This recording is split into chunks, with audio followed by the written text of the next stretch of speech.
What's up, guys? We're back for another breakdown and predictions video, and this week we got a big one. We got UFC 293. We got pay-per-view going down in Australia. Israel Adesanya defending his title against Strickland in the main event. So I'm pretty excited to break this one down. So just right before we get this video started, I do have a free trial going on in the Patreon right now, which you can go over there. You can get free access, risk-free to the bets this week. Check it out. See if you like it. I got some written breakdowns already going over there. I got quite a few bets, and I'm going to be looking at some bets with some other promotions tonight, tomorrow, Friday. So probably going to have a couple other bets for some other promotions as well. So go over to patreon.com/MMAPredictionGuru. Support the channel. Try to make yourself some money this weekend. Over 260 units I've profited a lifetime, which is top 10 in MMA tips for non-reckless bettors, which is, pretty good in my opinion over a 4-year span. I feel like I'm one of the most profitable people on YouTube right now, so would really appreciate the support over there on Patreon, and think you guys could win yourself some money. And besides that, man, hit the like button, put some comments down below. Let's try to get some interaction on this video. Let's try to get it out there to as many people as possible. But another thing that I am going to say is tomorrow I am going to be doing a video with Dan from Half the Battle, so that should be a good time. It's going to be on the channel. It's going to be at 3 p.m. Eastern Time. It's going to be a live video, so make sure to come, tune in, watch that video, join us live if you can, be in the live chat, drop some comments, and yeah, it should be a good time. But let's get in this first fight of the night here. We got Kiefer Crosbie. He's going to be taking on Kevin Jousset, and when you look at Kevin, he is kicking off the card for City Kickboxing. And he's 30 years old. He's 8-2. This is going to be his UFC debut. It's the UFC debut for both guys, but currently he's on a 3-fight winning streak.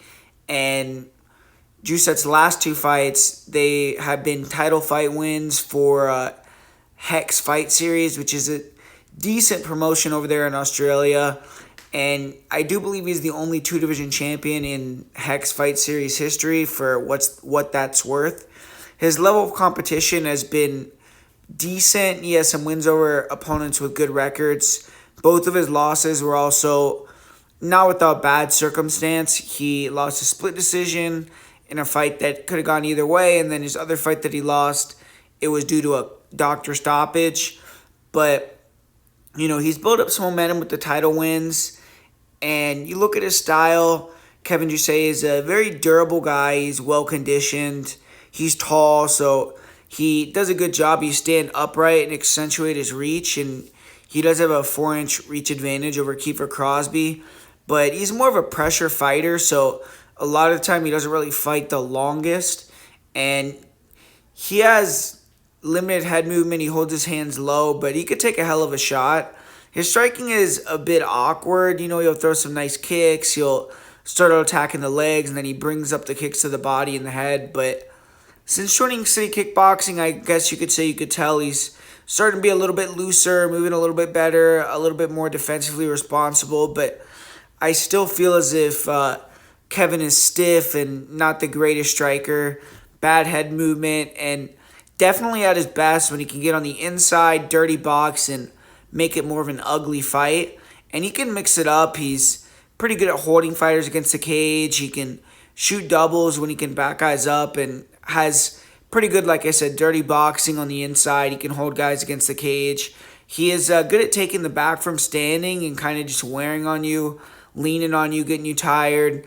When he gets on top, he has okay top control, but nothing too exciting or crazy that I've seen from him there. And I'm not too sure about his takedown defense. I've seen him get backed up out against the cage, even taken down against mediocre opponents. I watched this guy, Priscus Fognalo, who is older. He had an alright record, but he was like 40 years old. Didn't look like he was in his prime anymore, and he was able to hold Jousset against the cage, took him down, and eventually he got tired, and Kevin ended up winning the fight. But I feel like right now, that's kind of Jousset's best asset, is his ability to absorb damage, stay composed, and be well-conditioned, and then finish the fight later on or kind of outlast his opponent in a decision. But he's going to be taking on Kiefer Crosbie, who's 33 years old, so this guy's a little bit older. coming in the UFC, and he's training out of SBG Ireland, kind of brings that same brash, trash-talking confidence, and he's competed on the big stage for a while now. He was a Bellator fighter for 3 years from 2018 to 2021, and he did decent in Bellator. He had a winning record, but ended up leaving the promotion after losing to Georgi Karakhanyan, and fought against a squash match on a regional promotional card. And then his last fight, he did fight Cowboy Oliveira in Portugal, and he knocked him out. And obviously Oliveira's at the end of his career, but still a decent win there. And his last fight was actually a boxing match where he fought on that Kingpin boxing promotion card, which I don't know if you guys know about it, but it's like a YouTube influencer boxing show. And he fought Aaron Chalmers, who also fought on Bellator before, but is a reality TV show guy. And he won that fight by decision. And I don't know if he got paid. I mean, I know Kingpin has been under fire for not paying guys and recently, so hopefully everything went good with that for him. But now it's back to business in a real MMA fight. He's finally getting his chance to fight on the biggest stage in the UFC. And you look at Kiefer Crosbie, he's a striker. He kind of a brawler, but he has good movement, good footwork. He'll switch stance, and he likes to use his speed and pull fighters into his punches and kicks early until he gets cracked, and then kind of all his technique and game plan go out the window. But he has good pull counter crosses. He'll throw solid round kicks. His hooks are fast, powerful, and he is the much faster, more fluid striker in this matchup. His left hook is on point. His last fight in MMA just turned into an all-out war, and he ended up taking Cowboy out in the first round. So I wouldn't be shocked to see him just try to use that game plan here, come in, try to get the finish early, kill or be killed. And he could throw caution to the wind sometimes. Like I said, that's kind of his style, just being a brawler. But he's usually pretty good at being on the right end of that. He's definitely crispy with his hands. And he has a great chin, but when he gets hurt, he does panic wrestle. He starts to expend a lot of energy, and it can get you in trouble. It still hasn't really got him in too much trouble. He hasn't been finished by strikes in his career yet, outside of a cut stoppage. But we have seen him get submitted before. The majority of his wins are first-round finishes. He has 5 first-round knockouts. But Crosby is an okay wrestler.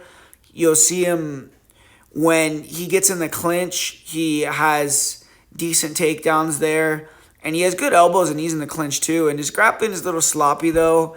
He likes to chase the back. He can get over-aggressive. He can lose position. And seems like he's not the greatest when he gets put on bottom. He got submitted fast when he got taken down against Georgi Karakhanyan.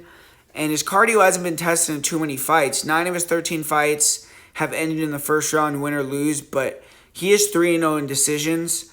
And it's a good fight. I feel like Crosby is better everywhere. He has the power and could become the first guy to crack Jousset's chin. It's just mentally and conditioning-wise, if Crosby struggles with that pressure and pace and kind of solid style of Jousset, it could become kind of a clinch battle where neither guy can get a takedown. It could get dicey. Ultimately, though, I'm going to pick the guy that I believe is more athletic, explosive, and skilled in Kiefer Crosby. I think he can use his speed on the feet to move and land some big shots, especially early, and maybe mix in some takedowns. Kevin is super tough, so I don't know if he's going to finish him, but I'll say Kiefer Crosby wins via decision. And up next here, we got a fight that, there's people that I'm seeing, heavily and strongly being confident on both sides, but I'm kind of trying to run the other way from this fight. I don't got a great read. I feel like both guys are not great fighters, but Gabriel Miranda, he's 33, Shane Young's 30, so Miranda's a little bit older, but he's also the bigger guy. He's dropping down from 155 here, and he's teamed up with MMA Masters. I think before he was training in Brazil, and now recently he's been training with MMA Masters, and we all know about Shane Young. He trains at City Kickboxing, and obviously he's going to be the one with the crowd on his side that doesn't have to deal too much with all the acclimation and travel and all that. So he's going to have the advantage in terms of that. But he's not been looking good recently. He's lost 3 fights in a row. And Gabriel Miranda, he lost in his debut in the UFC. And to me, he hasn't really been the most awe-inspiring guy to watch in most of his fights. But when you look at Miranda, it's a pressure fighter. He walks guys down. He tries to get in your face and then throw the 3-2s and the left hook. And he doesn't really have fast feet. He just plods. He's a little bit upright with his chin in the air. He doesn't have great head movement whatsoever, and he kind of can walk into punches. I've seen him get knocked down in multiple fights, but he will let go with the shots, and he's aggressive. He'll throw kicks too, hard front kicks, round kicks. Doesn't really set his kicks up well at all, which that's one of the main ways that he's been getting hurt is through throwing naked kicks. But in the clinch, I will say Miranda does have some nasty knees. Those are probably his best weapon on the feet. But overall, as a striker, Miranda's tough, durable. He'll push the pace. He can brawl, and it seems like he has okay power in the left hand, but very hittable and not a good technical striker. Shane Young on the feet, when you look at him, he's more of a, technically sound, traditional type of guy, but he's a very low volume striker, a type of guy that every fight you watch him, you're kind of really hoping that he does more and he lets go more, and he always kind of leaves you just thinking that he could have done a little bit extra, and he never does. But he has good footwork. He'll throw the leg kicks. He has good jabs. He'll throw the jabs, body head. He likes to feint the jab and throw that hard straight right hand and some 1-2s. He'll even mix in the high kicks. And he'll throw a lot of volume, try to stay in guys' faces, attack the body, attack the head, and be aggressive when he feels comfortable. But then, like I said, in other fights, when there's a guy that is willing to brawl with him, like in this fight in particular, or in fights where he feels danger, he'll really get real defensive. And recently, he's been a lot more the lower volume guy than the higher volume guy. When you watch his fight, like, for instance, with Austen Arnett, he was really confident. He was throwing a lot of 1-2s down the pipe, being very aggressive. And but lately, it seems like he's not as confident in his chin, and he's not as confident letting go. And that's something that I really don't like seeing in fighters at all. And then he's a good grappler in terms of he can defend takedowns. And I've even seen him hit some double legs on guys. But in this fight, it's obvious that he's going to be looking to keep it on the feet. And I do think that his striking has to be better than Miranda's. I feel like even though he's on the downward spiral, in my opinion, even though he's the younger guy, he still is going to have the edge on the feet unless he just gets tagged with a big shot. And Miranda, you look at his grappling, that's how he's gotten the majority of his wins. He's a jiu-jitsu guy, but his wrestling is sloppy. He commits hard, and he has a decent double. But he shoots bad takedowns and will shoot takedowns where he knows he's not going to get them and just flop to his back to try to get guys to follow him in his guard. And he does obviously have a very dangerous guard. He has a good guillotine.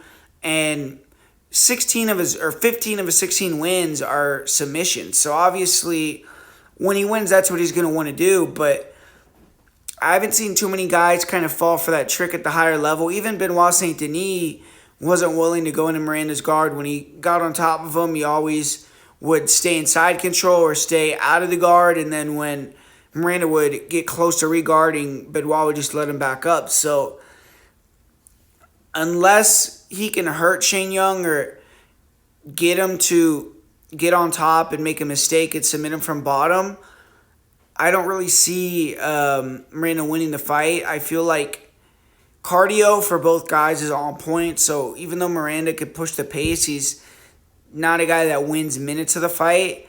I don't think the pressure and the pace pushing from Miranda will get Shane Young tired. And I just feel like Shane Young's going to win a decision here.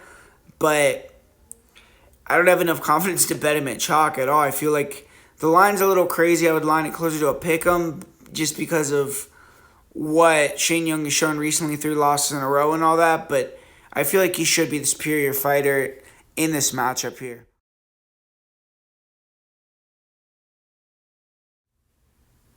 And this next fight right here, we got another low-level volatile fight between Blood Diamond and Charlie Radtke.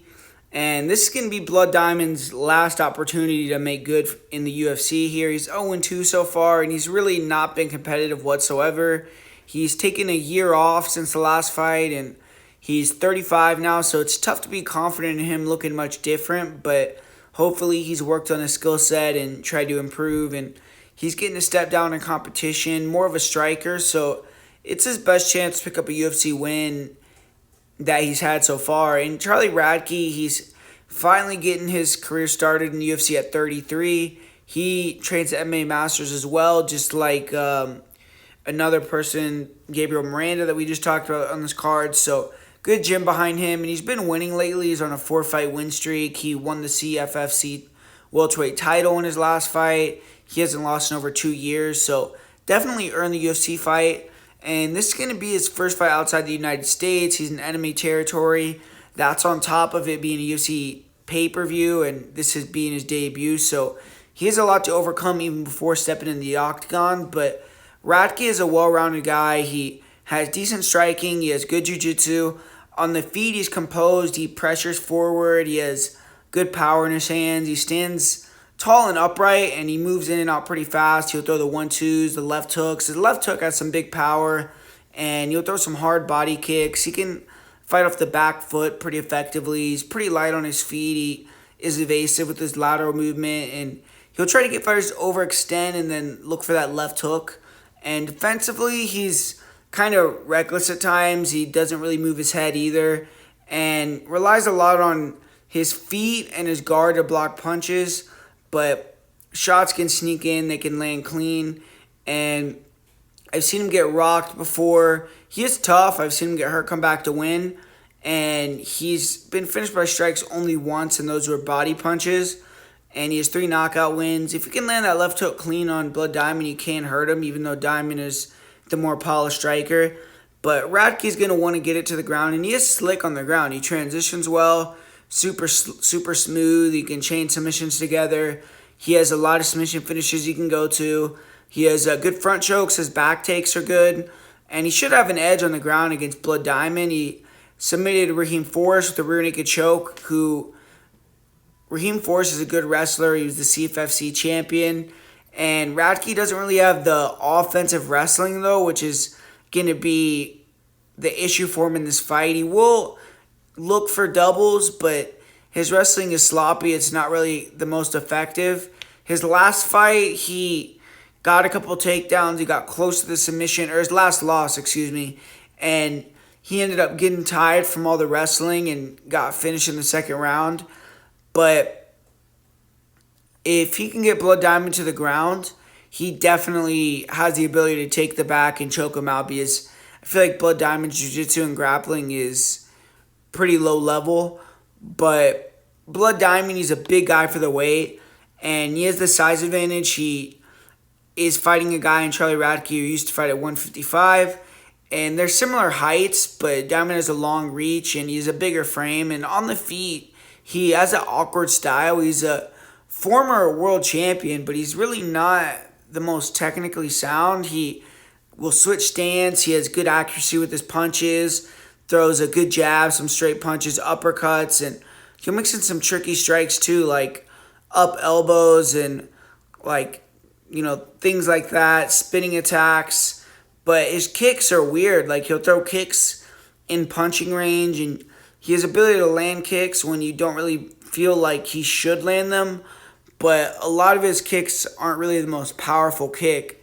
On the inside, he will throw dangerous attacks. He has accuracy with the elbows, but he doesn't really have the greatest footwork, and it's hard for him to find the space to get knockouts. And I feel like unless Radtke gets tired, then the striking will actually be fairly competitive, because I just think Diamond is the more high volume and dynamic striker, but he's also kind of hittable and not the most technical, but in the UFC, he's had bad matchups. He's fought guys that have really just wanted to take him down, like Jeremiah Wells. He really showed no offense against Jeremiah Wells. He defended a couple of clinch takedowns just by being tall, having good balance, but never got free from the clinch and ended up getting finished on the ground quick. I think he got controlled like all but 5 seconds of that fight. And one thing about Blood Diamond I've noticed is his cage wrestling is not the best. He doesn't dig underhooks, and he could just let guys hold him against the fence. His takedown defense isn't terrible because he's athletic and he's tall, but he can get stalled out in the clinch, and when he does get put on his back, he looks rudimentary there. He lays flat. He will expose his back to stand up, and he could stay defensively responsible against some low-level grapplers, I guess, but Jeremiah Wells only needed one takedown to finish the fight. And Orion Kosi, who's not even a good grappler, was able to get the back and control the back in the third round on Blood Diamond. So I feel like if Radtke can get to the back mount, he will be able to find the submission. But it's just if he can get the takedowns. And cardio for Diamond is on point. I would say he's the better conditioned athlete. And I feel like Radtke probably only needs like 1 or 2 takedowns to finish the fight. But he isn't the most defensively responsible. He doesn't have the greatest wrestling. So I could see him going out there, getting an early takedown, taking the back end, rear naked choke. But I could also see Blood Diamond be hard to take down against the cage, get Radtke tired, and then take him out via knockout down the stretch. So I'm going to predict Radtke to win via first-round rear naked choke. But I do think it's a dog or pass in terms of the money line here. And I feel like Blood Diamond has a little bit of value.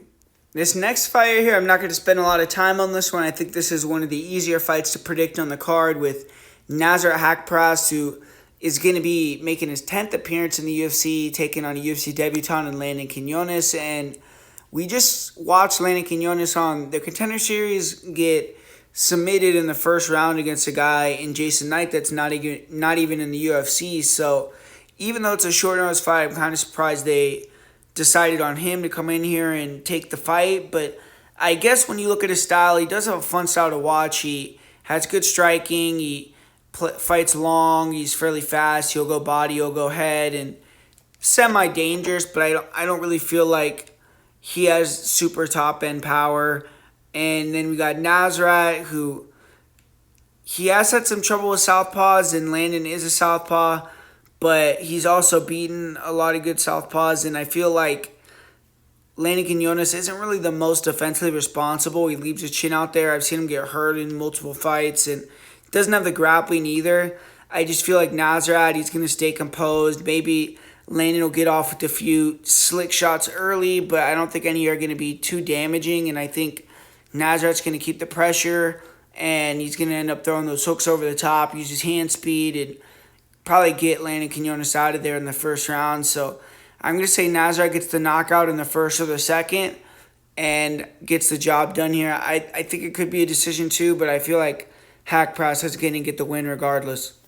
And up next we got Jamie Mullarkey versus John Makdessi, and this is an interesting fight here. I mean, Jamie Mullarkey, he just kind of shit the bed in his last fight. He got given a marquee fight originally with Guram Kutateladze, but Kutateladze pulled out, and he accepted a tricky fight, dangerous fight against a UFC debutant, and he was dominating the majority of the fight, but he got clipped, got knocked out, and that was a massive setback for Mullarkey, which is made evident by his opponent on this card, because I think if Mullarkey would have beaten Muhammad Naimov, he probably would be fighting a top 15 fighter, but since he lost, now he's fighting an old and active Turkey veteran, and if Mullarkey beats him, he'll kind of be still in the same position, but at least he'll regain some confidence, and he's in his home country. He is coming back just 3 months after getting finished, so he's taking a big risk, but John Makdessi, this is going to be his 20th UFC walk, so important milestone for him. There's only a small elite group of fighters who have reached that 20 fights in the UFC mark, and he's been in the UFC since 2010, so he's one of the most tenured fighters on the roster. He's 11-8 in his 19 fights so far. He's 38 years old, and he's still a tough out. He hasn't been fighting often in recent years, but he was able to pick up that upset win over Bahamondes in 2021, and He is 4-2 in his last 6 fights. He did lose his last fight to Nasrat Haqparast, and it's been a year since we've seen him, but he has gone to fight ready for this fight camp, and they always have their athletes in good condition. So Makdessi is clearly at the tail end of his career, but I think he'll be in shape, and if he can beat a fighter at the level of Jamie Mullarkey, that'll prove that he's definitely still very much UFC material. But this should probably be a close fight on the feet. I feel like the line is a little bit off because in a pure stand-up fight, John Makdessi is pretty tough to deal with. I mean, the guy doesn't engage too much. He's always feinting and moving. He has those dangerous kicks and that kind of traditional martial arts style. He's very fast. He has a nice jab. And then when he gets confident, he can go forward. He'll pressure you, you'll slip and rip, and you'll stay very high volume. His cardio is really good, and I think his chin is underrated. I think a lot of people talk about how he's a little bit chinny, but he's only been finished by strikes twice in his career. Once was due to a broken jaw, but it's just Makdessi can be extremely inactive, and he's like a hit-or-miss fighter. Sometimes he shows up, sometimes he doesn't. His takedown defense historically has been really good, but I don't feel as if he's fought the best grapplers or guys that have really been trying to take him down too often. He does have some wins over some wrestlers like Abel Trujillo or guys that were at the tail end of their careers, but I feel like Mullarkey, he's been mixing in the wrestling recently, and that could be a factor in the fight if he can get a couple of takedowns. But Mullarkey's also slick with the striking, and he has good kicks, good pressure. It's just he's defensively irresponsible sometimes and just leaves his chin out there to be hit. He just needs to sharpen up the defense a little bit. And I feel like he is definitely going to be the higher volume guy pressuring forward. It's just he has to avoid the jab of Makdessi and avoid running into a big shot again that knocks him out like just happened 3 months ago. And you have to wonder, has he been training? Is his chin going to be able to hold up here in this type of style matchup? So there's some question marks I feel like to be laying the chalk on Mullarkey here at that price. But ultimately, I am going to pick Mullarkey just because he's younger. I feel like he has the ability to mix it up. He will be higher volume. He could mix in the takedowns. Makdessi isn't a big knockout threat. He usually fights close. And I don't see him really blowing Mullarkey out of the water here. So with this fight being in Australia as well, I think that if it's a close fight, I'm expecting him to maybe edge it to Mullarkey. So I'm going to give Mullarkey the win here, and I'm going to say he wins via decision in a fairly competitive matchup. And this next fight, this should be a really fun fight. Jack Jenkins, he's taking on Kape Mariscal. And Jack Jenkins, he stayed undefeated in the UFC. It was by the skin of his teeth, but he won a very close and controversial split decision over Jamal Emmers. 2-0 now in the promotion, and this win could be his ticket to a ranked opponent. He's getting a fight at home, and great opportunity to showcase his skills here. And if he wins, I do think that he's going to be someone that they're going to put in there with the ranked guy next, just because he's also Australian, and I believe that he's marketable and a pretty good fighter. So I feel like Jack Jenkins, this is a pivotal fight for his career. And for Jose Kape Mariscal, he debuted with a bang in June. I mean, he went in there on short notice, up a weight class. He beat Trevor Peek in a fun back-and-forth ballroom brawl type of fight. It wasn't a great fight from a technical perspective, but Mariscal proved he's a dog in there, and he is skillful as he's shown in his other fights, but now he has to prove that he's skillful and he's able to beat a tactical fighter of UFC caliber. But he's fighting for the first time outside the United States. He is an experienced guy overall in terms of he has fought for quite a long time, so I feel like he'll probably be good. But that is something to take into account, that this is his first fight outside of America. But yeah, it should be interesting. I mean, I feel like Mariscal is getting a lot of love from that fight with Trevor Peek, and I think this is going to be a completely different matchup. And not that he doesn't have a chance, because I feel like any fight where you got a guy that is training at elevation, is extremely well conditioned, throws caution in the wind, goes in there and fights like a dog, he's going to have a chance to win. But I feel like I've watched certain fights of Mariscal against guys that are good kickers, that are technical strikers, like, for instance, this fight with Sean Soriano, and he didn't like the leg kicks. He didn't like the ability of Soriano to intercept him with punches, and Soriano was able to use that to get takedowns as well with body locks when Mariscal did kind of overcommit and chase him after a while. And I feel like Jenkins can do the same thing, kind of pick out him from range, and then when Mariscal tries to close the distance, he can body lock him and take him down. I think that his wrestling, his grappling is being underrated here. I see people talking about Mariscal's college wrestling background and how he could potentially get takedowns and mix it up to win this fight. And I do think Mariscal is a great grappler in his own right. He's a very scrambly type of guy. And he's not really a guy that really looks to wrestle heavy, though. In a lot of his fights, he likes to brawl it out. And I feel like Jenkins can take him down here and hold him down. If he does get him down, I feel like Jenkins is the stronger, bigger guy, even though Mariscal fought at 155 in his last fight. I feel like he is even fairly small for 145. And I just think technically Jenkins is going to be able to handle the chaos on the feet that Mariscal brings. I think his kicks are going to be a big factor, and I feel like he's going to be able to move, be the more technically sound guy in there, be on balance, be in better position, get a couple takedowns, and I think he's going to look good. I feel like he had a really close fight his last fight where a lot of people thought that he lost, and now he's going to fight a guy that I would say is a step down in competition and in front of his home country. I think he's going to go out there, try to have an impressive performance, and I think he's going to do that. So I think Mariscal will be back, but I'm going to go with Jenkins via fairly dominant decision win. And this next fight, this is a fight that is fairly interesting. It should be a good striking fight with Carlos Ulberg taking on Jung.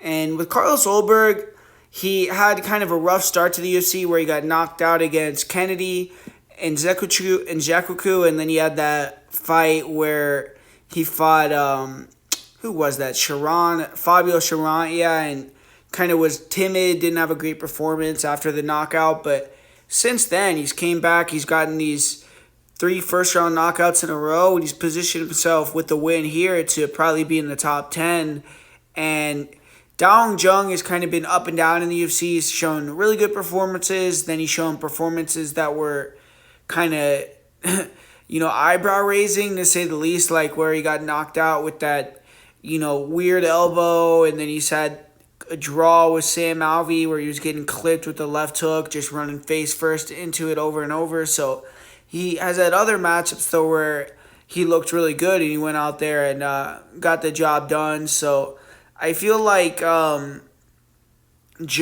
he is a pretty good striker, and he does a good job, has a similar counter-striking style, using his eyes, countering and trying to land big power counters to get his opponent out of there. He'll mix in elbows, and he's a little bit higher volume, throws a little bit more caution to the wind than Ulberg, but I feel like that's going to be his downfall in this fight because Ulberg is just a sniper with a left hook, really nice right hand, and very slick movement. He's always just looking to kind of chip at you at range with the leg kicks, the front kicks, maybe a couple big head kicks, round kicks to the head, to the body.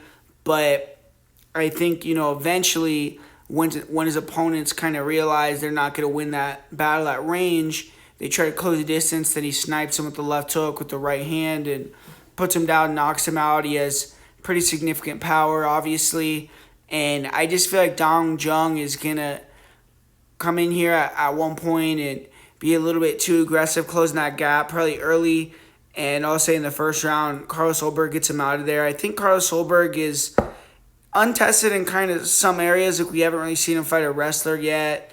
We haven't really seen him battle back through adversity yet. And the times that we have seen him face adversity, he's kind of not been the best, right? But he definitely has potential. I mean, the guy's extremely athletic. He's very mobile, powerful, very good technical striking, and I think unless you give him a wrestler, you give him someone that has good defense, good pressure, and can crack, I think he's going to be able to probably get him out of there with a counter knockout. So that's kind of what I see happening here, and I feel like Carlos Ulberg is going to get another win and kind of force himself into a top 10 matchup for his next fight. And kicking off the main card, we got another fight, in my opinion, that's extremely volatile, low-level fight between Tyson Pedro and Anton Turkalj.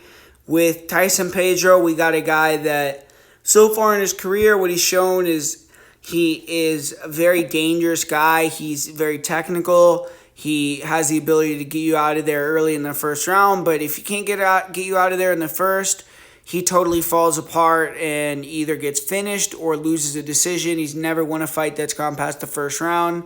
And Anton Turkalj, he is just a mess to me. I mean, he's a decent grappler, but he has very, very bad striking, and his ability to control top position and just some of his decision making is kind of baffling. So I feel like both these guys have a lot of bad things about them, but when you look at how they match up, I mean, Tyson Pedro, he is going to be getting a fight in Australia here, which I guess is a positive. He's not having to travel and all that, but I don't know if that's going to be that big of a difference in terms of his cardio. I feel like his cardio did look too terrible against Bukauskas. I feel like Bukauskas is an underrated fighter. I feel like he's a lot better than Turkalj personally, so I think that if that same Pedro that showed up versus Bukauskas shows up, I think that his cardio will probably hold up fine. It's just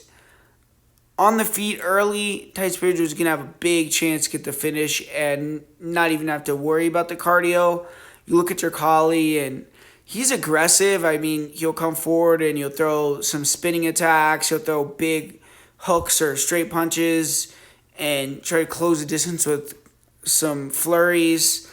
And he'll kind of throw caution to the wind, but he throws these kicks where he doesn't set them up, and chin is right in the air, very hittable guy. His chin is good, and he kind of is loose. He'll roll with shots, and he has kind of a calmness about him that allows him to, I think, take punishment a little bit better. But Tyson Pedro is not a guy that you want to be getting hit by that often. And another thing I think about, I've seen with Turkalj, is he doesn't take leg kicks well at all, and that's one of Pedro's best weapons. So Pedro's going to be looking early to use that kickboxing to walk him down, try to defend the takedowns, make him strike with you, and then chop his legs and force him to close the distance and then snipe him and knock him out. But I think Turkalj has proven, from his last fight, from previous fights with guys that are heavy hitters, that he's going to be tough to get out of there in that first round, and that makes it a very difficult fight for people to pick Pedro because they've never seen him win a fight past the first. But I do feel like Pedro is better literally everywhere. I think he has the better striking. I think he has the better clinch work by a large margin. I feel like Turkalj is kind of vulnerable in the clinch. I think Pedro could really knee him up, elbow him up in the clinch if he has a good game plan. And I also think that Pedro has the takedown defense to stuff those takedowns. I think that he's the better grappler. Turkalj's grappling is, he'll throw up a lot of submissions, and he likes to get the back, and you'll really be very active transitioning and looking for stuff, and he pushes a high pace. So against light heavyweights, if they get tired, like his fight with Ivo Islam, he could submit you, but it's more his wrestling that's relentless and pretty decent. His grappling, to me, he loses position and very sloppy grappling. I feel like if Pedro could just turn in on one of these sloppy back takes from Turkalj if he gets taken down, or reverse, get on top and just ride out top position, that could be a way for him to win a round and really limit the output that he has to give cardiovascularly. And I don't know, this is one of these fights where I think the fight going to decision is a decent bet, because I feel like you could see Turkalj get knocked out in the first round, which I think is the most likely way the fight would be finished. But I don't see a lot of paths to victory via finish for Turkalj. I don't think he's going to submit Pedro. I really don't. I just don't think that he has good enough jiu-jitsu to submit him. And he could get like kind of a fluky knockout, but I feel like if Turkalj wins, it's probably going to be a decision. And I could even see Pedro winning his first career decision here ever, too. So, I don't know. This fight, I don't have a good read on the winner. I think the over, the fight goes to decision are probably the best bets to target for this fight and probably decent bets. I'm going to say Pedro wins his first ever decision here. I just can't trust Turkalj, but yeah, I don't know. I really know. I got to pick a winner for the video. So I'm going to say Pedro. In this next fight, we got a heavyweight fight. Justin Tafa taking on Austen Lane. It's a rematch from a fight that only lasted 30 seconds, ended due to an eye poke. And Justin Tafa, obviously, he's Australian, so he's going to have big support from the crowd. And they're going to be all hyped up, hoping that he gets the victory here. So when you look at the matchup between these two guys, obviously, I feel like both guys are not the greatest, but Austen Lane, the first fight, it was only 30 seconds, but the only really meaningful offense from either fighter was Austen Lane landing 2 or 3 nice body kicks. So the kicks are something that Lane does possess. He's 6'6", and he can move around and throw those big body kicks, big head kicks, and try to snipe with the straight punches. But Tafa, he has that low center of gravity. He's going to be wanting to get on the inside, let his hooks go. And we've seen historically in Lane's career, he doesn't really take that power the best. But if Lane can keep it on the outside with his kicks or maybe land a big head kick or crazy cross, maybe he could get Tafa out of there. But I think Tafa is the more durable guy, the better striker overall. And Lane, he does have decent wrestling. Like I've seen him use wrestling against some low-level opponents to get the victory, and I could see that potentially being a game plan for Lane here because I do think he has the better cardio, and if he could start to mix in a takedown or two, maybe he could get Tafa tired and then just win the fight. They're holding me against the cage the last 7 minutes of the fight or something like that, but ultimately I feel like Tafa, he's going to catch the knockout here in the first round. I think that it's a tougher fight for Lane even now because he's having to go to Australia, and I just think Tafa's going to get him out of there at some point. So give me Justin Tafa, and I'll say he gets the first round knockout. And this next fight here has been kind of an under-radar fight, but it's a great fight. I mean, Manel Kape, he's coming back. He's had a lot of trouble getting fights in the UFC against high-level opponents. A lot of guys pull out on him, and he's had to pull out a couple times, and this fight, once again, he kind of got saddled with a guy that he probably shouldn't be fighting in Felipe dos Santos, and he hasn't been able to fight in a while, so I think he just kind of said he would accept anyone to fight. And dos Santos, he's getting a huge opportunity. I mean, the guy was going to fight on the Contender Series a couple weeks ago.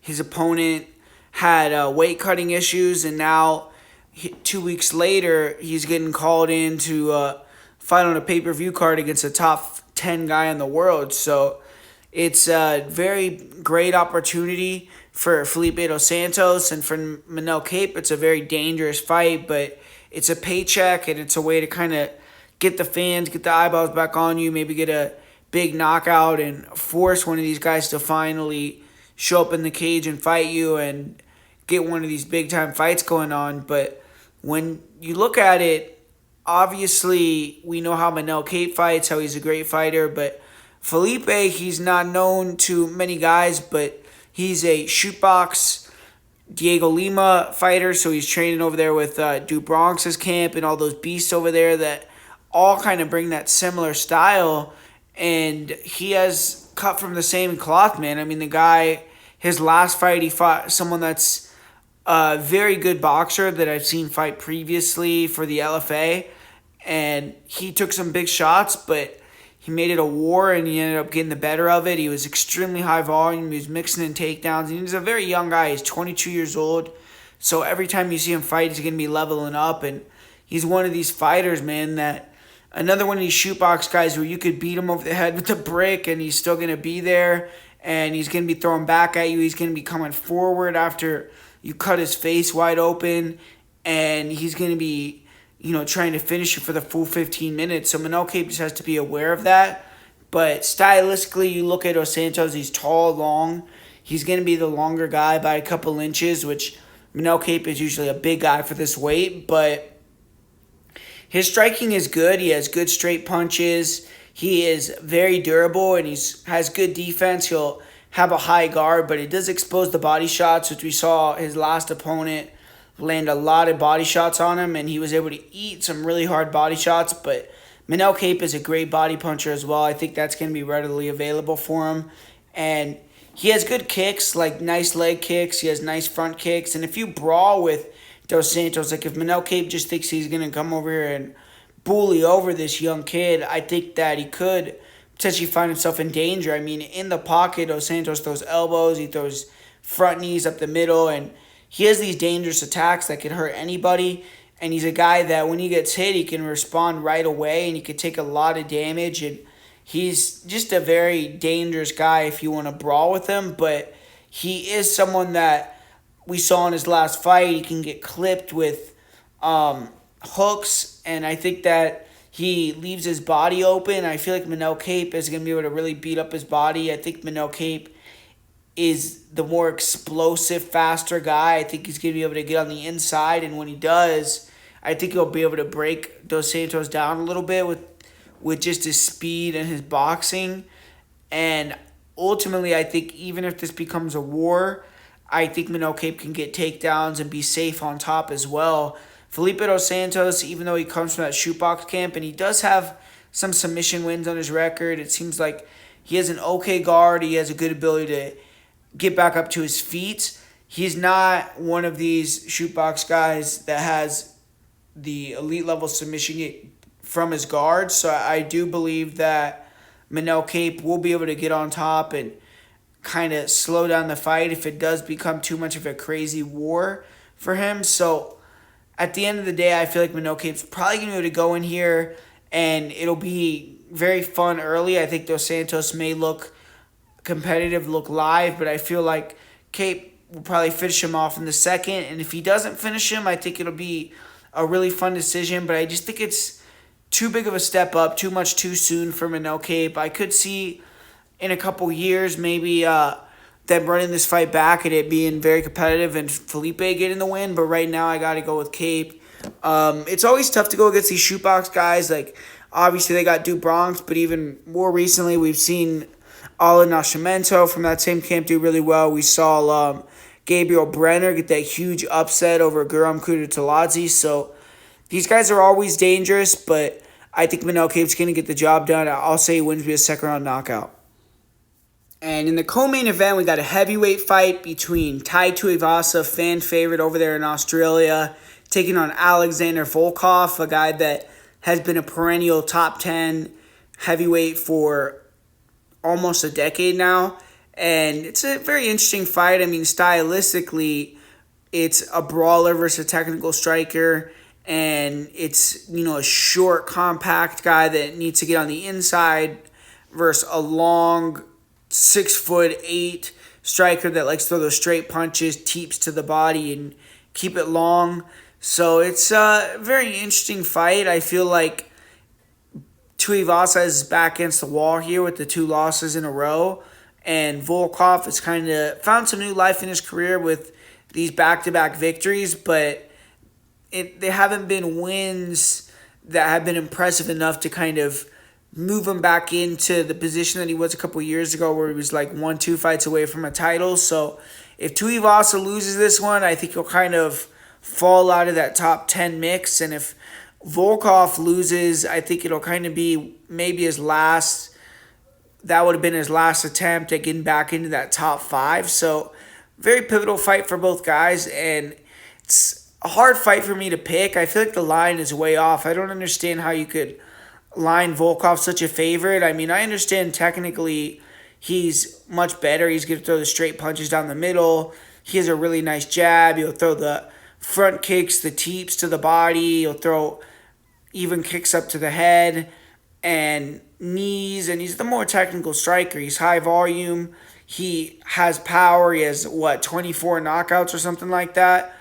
But Tuivasa, he's a durable guy. He has good ability to take damage to get inside. He'll throw wild hooks over the top. And Volkov does sometimes have that tall man defense where he hangs his chin out there, and we saw Derek Lewis catch him. We've seen other guys catch him with big hooks over the top and not be able to finish him, but we've seen him get dropped by guys like Tim Johnson, and there's not going to be any wrestling in this fight from either guy, so I feel like it's like closer to a 50-50 fight than a 2-1 favorite fight for Volkov. I mean, personally, it's kind of more of a gut pick, but I'm going to say Tuivasa wins via first round knockout. I feel like he's going to come back strong from the 2 losses in a row. He's going to want to get a win in Australia.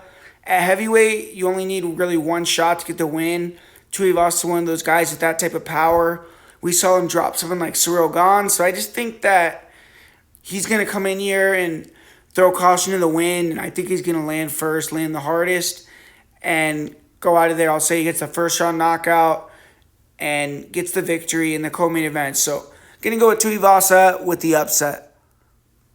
And finally here we got the main event. We got Israel Adesanya defending his belt against Strickland. Fight that has been brewing for a long time now. I mean, they were talking about this fight when Strickland was going to fight Pereira. They got those sound bites from the press conference then. And I think the press conference for this fight is at like 1 a.m. today on the West Coast. So it's like at a crazy time. It's Australia time, obviously. But I'm going to be excited for that. I think that'll be funny. I'm a fan of Strickland. I like his, shtick. I think a lot of people, like, they take things too serious. It's like we're watching 2 guys fighting in a cage. You don't got to take what they say so serious. It's, like, kind of, like, funny at the end of the day. But, yeah, it should be, interesting lead up to the fight.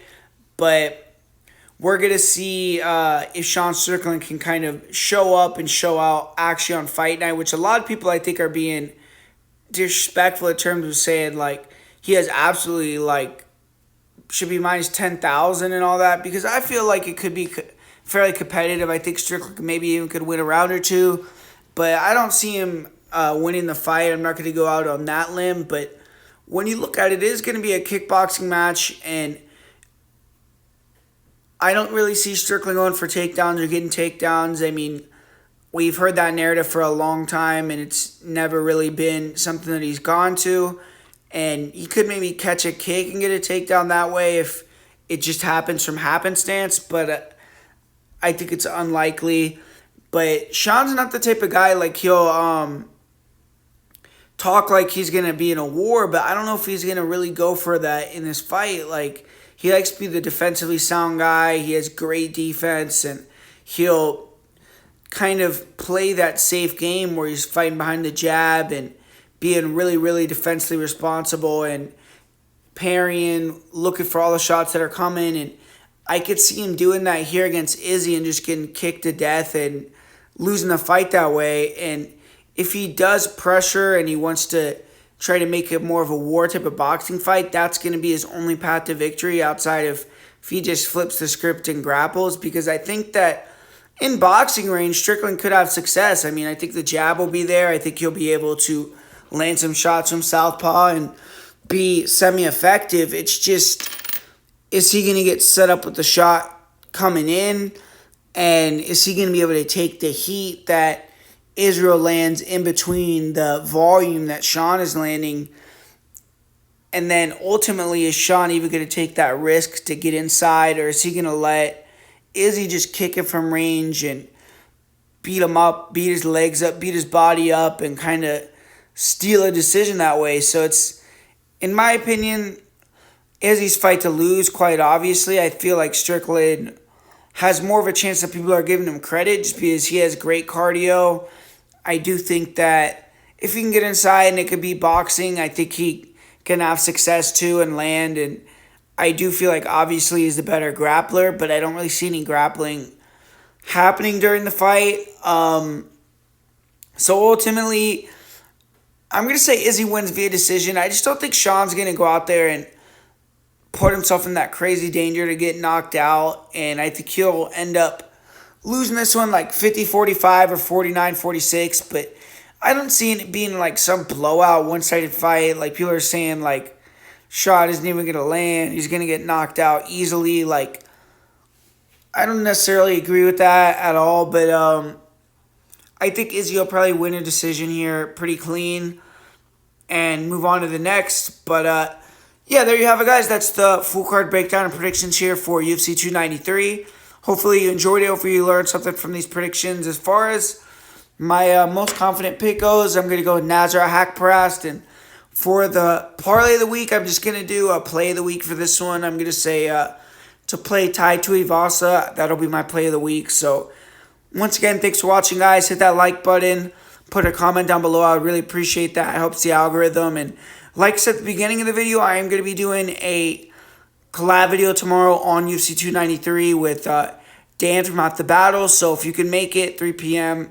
Eastern Time, 12 Pacific, come check it out live. Be in the chat or watch the replay. And we're going to be breaking down the card here, talking some fights, talking some bets.